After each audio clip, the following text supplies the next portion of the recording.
Hi everyone, Carmel Riley, founder, CEO and principal consultant at CRSE Group, Consulting Reimagined Social Enterprise Group. Sending you this message today as we navigate the next chapter of my personal journey and how that interplays with the legacy of CRSE Group. For those of you that have followed this story from inception, many of you will know that I never intended to become a business owner. I never intended to become a social entrepreneur, and I never for one moment would have imagined the ripple effect that our small social enterprise has delivered over the last 4.5, 5 years. Over this short period of time, I went from a one-woman show to a team of 16 project-based staff, a multi-service consulting firm, and big advocate for social enterprise and the capacity for micro enterprise to demonstrate how we can work differently to combat recruitment bias. Within a few years and the absolute honour of a phenomenal team by my side, we were able to demonstrate the power of inclusive leadership. We were able to generate $1 million in revenue, over $265,000 going into community impact, and 13 members of the team moving through our transitional employment model into mainstream employment or their own business in their own right. Each of those individuals are continuing to do amazing things in their professional and personal lives, and it has been such an honour seeing a number of them being appointed to the Women's Honour Roll in Victoria, securing awards for their community leadership and volunteer leadership, as well as kicking absolute goals in their professional life. In addition to that, I am so proud of the work that we did in our evaluation and research services, always bringing the human element into the evaluations we completed and really focusing on the voices that mattered and raising the voices of those that were often not heard in decision making. I am proud of all the work we did in building capability in philanthropy and helping them really recognise different ways that they could be delivering impact for their communities, including in particular how bolstering their data and evaluation functions internally not only would help them spread their message of impact, but would help them measure and learn from the unintended consequences of their interventions to continue to improve the work that they did on the ground, including their ability to critically analyse their interventions and ask the hard questions about, are we helping those most in need, or are we helping those with the highest likelihood of achievement? And if so, is that the priority for our organisation? And I'm really proud that we were able to weave an understanding of poverty into all of our work around inclusion. Many of you will know that whilst we started out in the evaluation space for our consultancy, we fast entered the training and development world, in particularly drawing upon our skills of co-design and working with those that don't often have a voice to create some really impactful programs in partnership with other phenomenal people in the Gippsland region. One of those that I will always be proud of is the collaboration with Farhat Fado in her role at Latrobe Community Health Service, where we pulled together the Breaking Barriers program, looking at career readiness for multicultural members of the community.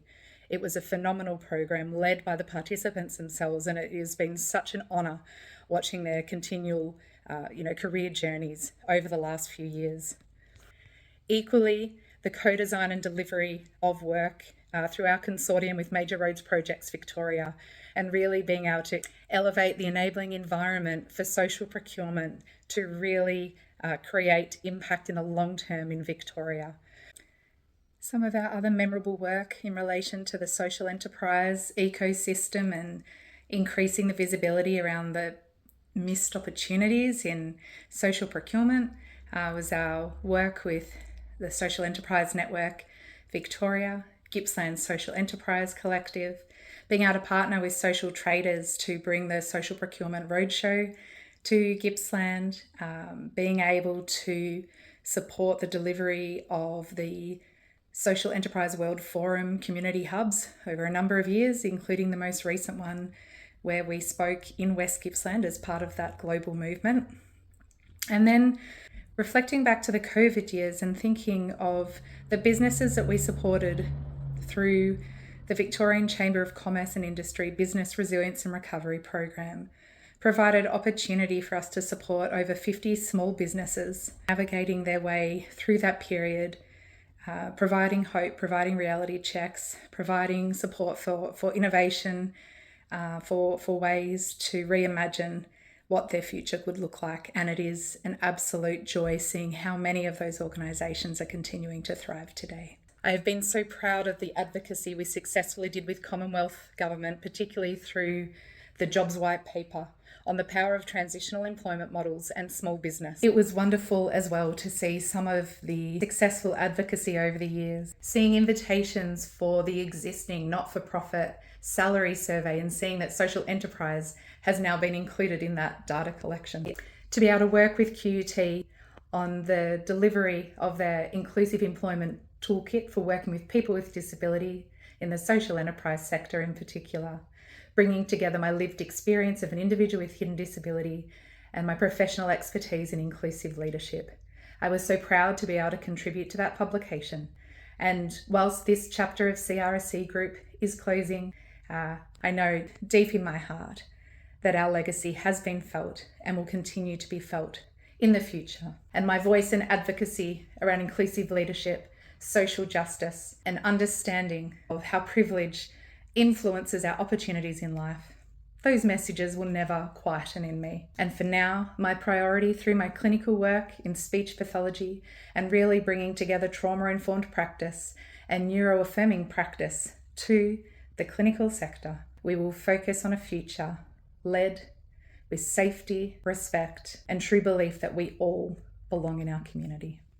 And most of all, and most personally, the recent recognition, key messages I've been able to share through Moral Fairground, Social Change Central, and recently Forbes Online around the self-care requirements for social entrepreneurs, particularly those like myself with lived experience of childhood trauma, autism, and ADHD.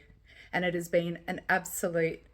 humbling experience to see these key messages around the criticality of mental health and well-being in our sector being showcased in these corporate magazines. A little over a year ago, I put a call out on social media about what could the next step of CRSE Group look like now that we had closed the doors on our 4-year demonstration project of transitional employment models and combating recruitment bias through work. What was next? What were the opportunities for mergers or acquisitions or keeping the legacy of this work moving? I went through some amazing conversations with some amazing companies. Some we decided not right now, others we decided was not the right fit. And I'm so thrilled a year on to say that we have found the opportunity for a merger to continue the legacy of our training and development work with a phenomenal partner that we can hold each other to account,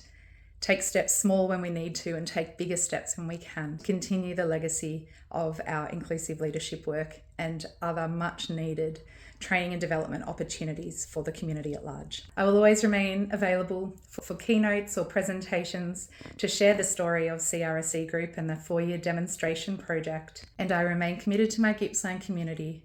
in a way where I am bedding down and focusing on myself and my family and navigating these teenage years as a career-loving parent. For every client that we had the joy of working with